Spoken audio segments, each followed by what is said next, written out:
A história da fundação de Roma até o advento do seu primeiro imperador é uma das narrativas mais fascinantes e simbólicas da antiguidade, misturando mitologia, lenda e fatos históricos que foram sendo organizados ao longo do tempo por poetas, historiadores e cronistas. A tradição mais conhecida começa com a lenda de Enéas, o príncipe troiano que, após a destruição de Troia pelos gregos, vaga pelo Mediterrâneo em busca de um novo destino. Conduzido pelos deuses, ele desembarca no Lácio, região central da Península Itálica, e casa-se com Lavínia, filha do rei latino, fundando a cidade de Lavínio. Seu filho Ascânio, também chamado de Iulo, funda Alba Longa, cidade que se tornaria o berço da linhagem que daria origem a Roma. Essa descendência mítica reforçava a ligação dos romanos com Troia e, indiretamente, com os deuses do Olimpo, especialmente Vênus, mãe de Enéas, dando assim uma aura divina à sua origem. De gerações em gerações, essa linhagem chega a Numitor, rei de Alba Longa, que é destronado por seu irmão Amulho. Este, para evitar vinganças futuras, condena a rainha Sílvia, filha de Numitor, a tornar-se vestal, virgem consagrada à deusa Vesta. No entanto, ela é seduzida ou violentada pelo deus Marte, e dá à luz dois gêmeos, Rômulo e Remo. Amulho, temendo a profecia de que seria derrubado por eles, ordena que sejam mortos. Os meninos são abandonados nas margens do Tibre, mas sobrevivem milagrosamente. São amamentados por uma loba, e depois cuidados por um pastor chamado Faustulo e sua esposa. Quando adultos, descobrem sua origem, matam Amulho e restituem o trono ao avô Numitor. A partir daí, surge a ideia de fundar uma nova cidade. Os irmãos escolhem as margens do Tibre como local, mas entram em disputa sobre qual colina abrigaria a futura urbe. Remo defende o Aventino, enquanto Rômulo prefere o Palatino. Para resolver a questão, recorrem a augúrios, sinais dos deuses por meio de aves. Mas a interpretação diverge, e o conflito se acirra. Em meio à disputa, Remo salta sobre as paliçadas erguidas por Rômulo e é morto, segundo a tradição, pelo próprio irmão, que justifica o ato como punição a quem ousasse violar as muralhas da cidade. Assim, em 753 a.C., Rômulo se torna o primeiro rei de Roma, dando início a uma monarquia que duraria quase 2 séculos e meio. Rômulo organiza a cidade com base em 3 pilares: a divisão da população em patrícios, descendentes das famílias fundadoras, e plebeus, vindos de outras origens, a formação de um senado, conselho de anciãos que o auxilia no governo, e a instituição da legião como força militar. Como Roma precisava de mulheres para crescer, surge a célebre narrativa do rapto das Sabinas, em que os romanos atraem vizinhos para uma festa religiosa e, durante a celebração, sequestram suas mulheres. Após o conflito que se segue, as próprias Sabinas intervêm, pedindo paz e reconciliação, tornando-se mães do povo romano.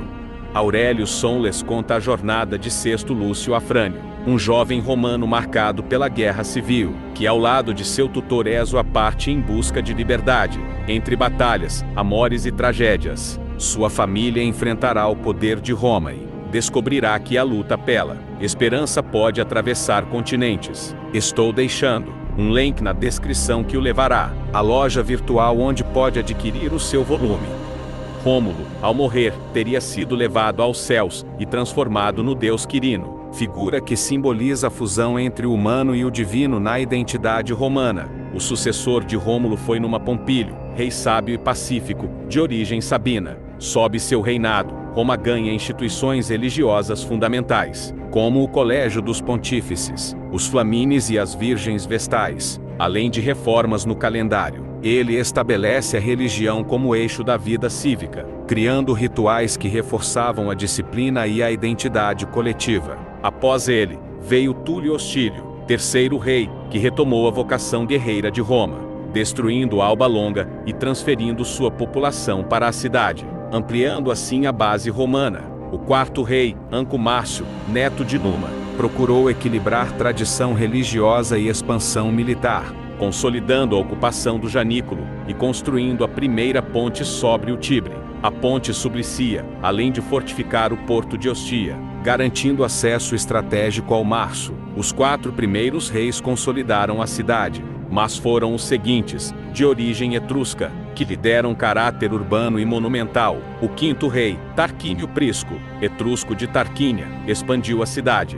Começou a construção do grande templo de Júpiter no Capitólio e iniciou o Circo Máximo, espaço para corridas e espetáculos. Seu sucessor, Sérvio Túlio, de origem humilde, reorganizou Roma em tribos territoriais e instituiu o censo, vinculando direitos políticos à riqueza e ao serviço militar. Essa reforma aproximou a cidade de uma estrutura mais republicana, pois ampliava a participação política. O último rei, Tarquínio, o soberbo, foi marcado pela tirania. Ele governava com dureza, desprezando o Senado e impondo obras grandiosas com trabalho forçado. Seu reinado acabou tragicamente com o famoso episódio de Lucrécia, nobre romana violentada por Sexto Tarquínio, filho do rei. Após o ato, Lucrécia se suicida, e a indignação popular liderada por Lúcio Júnior Bruto leva à deposição do monarca em 509 a.C., instaurando-se a República. A República Romana, diferente da monarquia,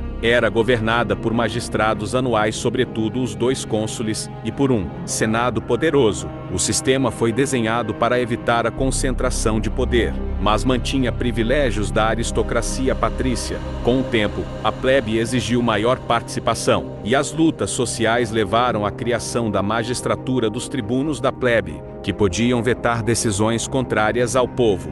Durante séculos, Roma expandiu seu território por meio de guerras sucessivas.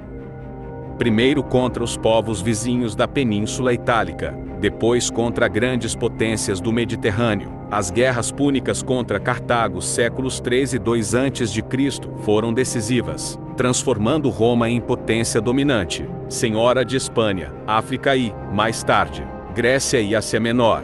No entanto, a expansão trouxe desigualdades, concentração de riquezas e crises sociais. Generais como Mário e Sila disputaram o poder, dando início às guerras civis. Nesse contexto, surge a figura de Júlio César, general brilhante que conquista a Gália e se torna extremamente popular. Sua rivalidade com Pompeu, apoiado pelo Senado, mergulha Roma em guerra civil. Vitorioso, César concentra poderes. É nomeado ditador vitalício e começa a planejar reformas profundas. Mas é assassinado em 44 a.C. por senadores que temiam o fim da República. Após sua morte, inicia-se nova guerra civil. Marco Antônio, aliado e depois rival de Otávio, herdeiro adotivo de César, disputa o poder.